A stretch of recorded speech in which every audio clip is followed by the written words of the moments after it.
आझाद अमृत महोत्सव 2024। ना धर्माच्या नावावर जगा, ना धर्माच्या नावावर मरा, माणुसकी धर्म आहे या देशाचा, फक्त देशासाठी जगा।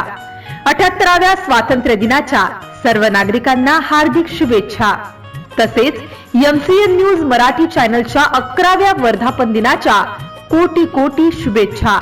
शुभेच्छुक शहाब अली, शराफत अली प्राचार्य, तसेच सर्व शिक्षकगण आणि इतर कर्मचारी वर्ग, मौलाना अबुल कलाम आझाद उर्दू माध्यमिक विद्यालय व युनुस अली ज्युनियर कॉलेज, अडगाव बुद्रुक, तालुका तेल्हारा, जिल्हा अकोला। एमसीएन न्यूज मराठी बातम्या आणि जाहिरातीकरिता संपर्क दीपक रेडे, संपर्क क्रमांक 89 75 39 41 91, अडगाव प्रतिनिधी।